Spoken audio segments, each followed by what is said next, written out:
वज़ीर आला सिंध मुराद अली शाह ने हमने देखा कि इजलास भी बुलाया, उसके बाद बहुत से अफसरान जो है वो मुअत्तल भी हुए, लेकिन क्या यही कार्रवाई है जिसकी ज़रूरत है या इससे आगे भी कुछ होगा? कोई सिस्टम बनाया जाएगा इस तरह का कि इस तरह के वाक़यात, इस तरह के सानियात ना पेश आएँ? Thank you very much. जी बिल्कुल, देखिए मैं तो खैर पहले दिन से आपके चैनल पे, मुख्तलिफ चैनल्स पे सिंध हुकूमत पहले दिन से इस मौक़िफ़ पर थी कि बिल्कुल इंतज़ामी गफलत है जो हुई है। और जिन इदारों, जो भी इदारे, चाहे वो रेस्क्यू के अमल के दौरान या उससे पहले ये जो मेन होल खुला था, अगर रिपोर्ट नहीं हुआ था तो फिर भी क्यों नहीं चेक हुआ था। तो चीफ मिनिस्टर साहब ने कल इस सारे मामले पर एक्शन लेते हुए पुलिस डिप्टी कमिश्नर तक, मतलब ये नहीं है कि छोटे जो अफसरान उस ज़िले या उस डिस्ट्रिक्ट में थे उनको सस्पेंड किया, उन्होंने तो डिप्टी कमिश्नर तक चीज़ों को, अफसरों को सस्पेंड किया है। लेकिन साजिद साहबा, ये सस्पेंड तक बात रहेगी या इससे आगे भी जाएगी? नहीं जी, इससे आगे बिल्कुल जाएगी। उन्होंने जो कल इजलास चीफ मिनिस्टर्स हाउस में हुआ है, उसमें उन्होंने ये बात वाज़े की है कि 24 घंटे में मुझे मैकेनिज्म दिया जाए, जहाँ जहाँ जो मेन होल्स, क्योंकि देखिए बहुत बड़ा शहर है, मतलब कोई कराची पाकिस्तान का दिल है, बिल्कुल बहुत बड़ा शहर है, बहुत बड़ी आबादी है। कराची में पॉपुलेशन इन्फ्लक्स बहुत बड़ा है। तो उन्होंने ये कहा है कि जी मुझे मैकेनिज्म बना के दिया जाए कि ये शिकायत और आइंदा इस तरह का हादसा पेश नहीं आएगा। और फिर उन्होंने इस बारे में वो किया है। इसके अलावा लोकल गवर्नमेंट के मिनिस्टर नासिर हुसैन शाह साहब ने असेंबली फ्लोर पे भी ये बात की है, और आज उन्होंने फिर इजलास किया है कि मैं एक कमेटी जिसमें सिविल सोसाइटी मेंबरान, जो भी पॉलिटिकल फोर्सेस कराची के स्टेक होल्डर्स हैं, वो उन सब पे मुश्तमिल कमेटी बनाऊंगा। लेकिन फिर सवाल तो ये भी उठता है ना, चले कमेटियां भी बन गई, नोटिस भी ले लिया, मैकेनिज्म भी मांग लिया, जिस माँ का लखते जिगर चला गया उसका क्या है? लेकिन हम ये तभी क्यों जागते हैं जब कोई वाकया हो जाता है? अली खुर्शीदी साहब, होश तभी क्यों आता है, आंखें तभी क्यों खुलती है जब कोई गटर में गिर जाता है, जब कोई टैंकर के नीचे आ जाता है? उससे पहले क्यों नहीं आता?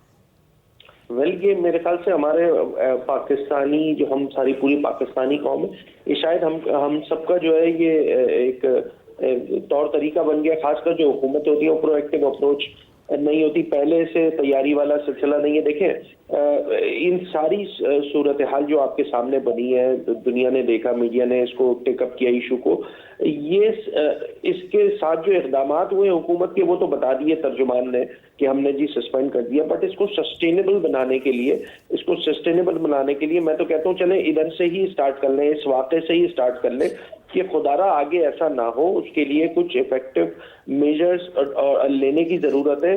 बदकिस्मती ये है इस शहर की कि टेंटेटिव यहाँ पे नंबर्स बताए जाते हैं कि लगभग 3 लाख मैनहोल्स हैं जिस पे कवर्स लगाने।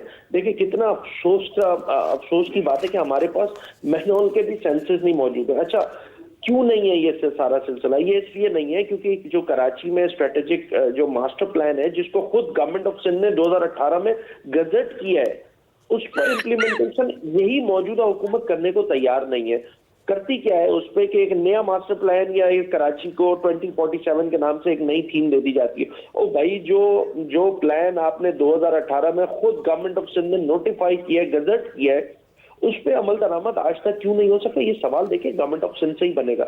इन सबका जो रूट कॉज है ना, जो आप अपने इंट्रो में भी जो रिपोर्ट दिखाई गई कि जब हम खुदाई कर रहे तो अंडरग्राउंड यूटिलिटीज बहुत ज्यादा है।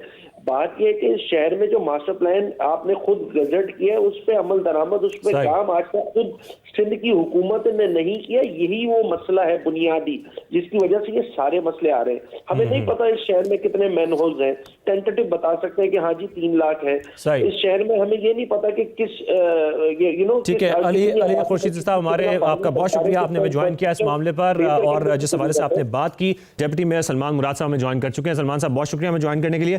सलमान सलमान साहब, मैं यही सवाल आपकी तरफ लाऊंगा। जो होना था वो हो गया और इंतहाई अफसोसनाक है ये। 24 अफराद इसी साल मैनहोल में गिरकर या नालों में गिरकर जान से भी गए हैं, 4 बच्चों समेत। और मैं आपसे यही समझना चाहता हूं कि जो रेस्क्यू का निज़ाम है, चलें मैनहोल तो खुले हैं, नाले खुले हैं, उस पर काम किया जा रहा है, नहीं हो रहा, वो एक अलग बहस है, लेकिन रेस्क्यू का जो निज़ाम है वो इतना सुस्त क्यों है कि 12-14 घंटे लग गए नन्हे इब्राहिम को उस नाले में से निकालने में। इस पर आप क्या कह सकते हैं? इंस्पेक्शन टीम कितनी बार ये सर्वे करती है, देखती है जाकर कौन से मैन होल्स, कौन से नाले खुले हैं, उनको बंद करने की ज़रूरत है? जी देखिए, रेस्क्यू टीमें फिल फॉर जाए वकूफ़ पे पहुंच जाती हैं।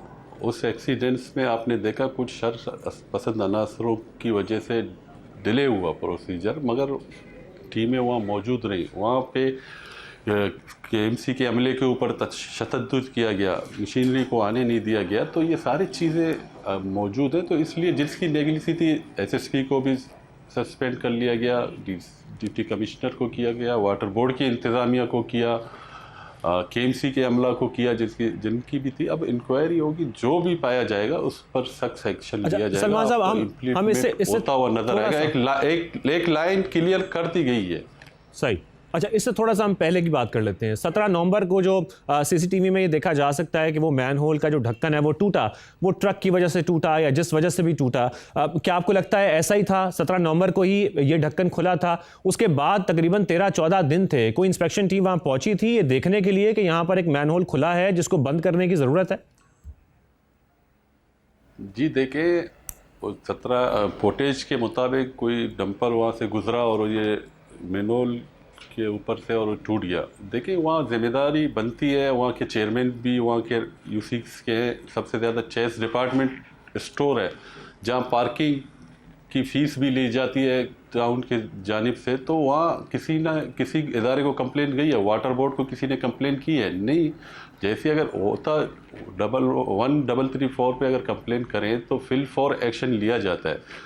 ऐसे हमने चेक कराया वाटर बोर्ड में, किसी की कंप्लेंट कोई नहीं थी। तो इस तरह की नौयत पर हमें एज ए शहरी भी कोई खुला हो, मैनहोल कवर नहीं है, तो वाटर बोर्ड के कंप्लेंट सेल पर कंप्लेंट करा सकते हैं और उस पर रिस्पॉन्स दिया जाएगा। अभी जिसकी भी नेगलिजिबल थी, वाटर बोर्ड की इंतज़ामिया की थी, उसको भी सस्पेंड कर लिया गया है। तो एक्शन गवर्नमेंट ऑफ सिंध की और हमारी इंस्ट्रक्शन क्लियर है कि जो भी कोताही होगी, जिसकी भी नागली होगी, उस पर एक्शन लिया जाएगा। हम सबकी जिम्मेदारी बनती है कि जितनी हमारी बनती है औरों की भी बनती है, और जो स्टेक होल्डर हैं शहर के, उनकी भी बनती है। तो हम सब एक शहरी होकर जिन मुनसब पर बैठे हैं, तो हमें अपनी जिम्मेदारी। अच्छा, वैसे सलमान साहब, ऐसी इमरजेंसी की सूरत हाल में कोई निज़ाम मौजूद है? जी बिल्कुल है, निज़ाम है। हमारे रेस्क्यू टीमें हैं, हमारे MS टीम है, वाटर बोर्ड की इंतजामिया है, रेस्क्यू टीमें मौजूद हैं। मतलब तो मैं आपसे ये सवाल इसलिए कर रहा हूँ ताकि शहरी फौरी तौर पर कोई कंप्लेंट नंबर, जैसे कि जिक्र भी किया है मेयर साहब ने भी, कहाँ पर कंप्लेंट करें जब कोई ऐसा हादसा हो जाए, कोई ऐसा सान्या हो जाए? जी 1122 में भी आप कंप्लेंट कर सकते हैं, KMC हेड ऑफिस में भी कर सकते हैं, वाटर बोर्ड के ऑफिस में भी कंप्लेंट कर सकते हैं। कंप्लेंट नंबर दी गए हैं, उस पर आप कंप्लेंट करें और बाकायदा आप आकर चेक भी कर सकते हैं कि कंप्लेंट पर कितने टाइम पर रिस्पांस मिलता है, फिल फॉर रिस्पांस मिलता है उस पर।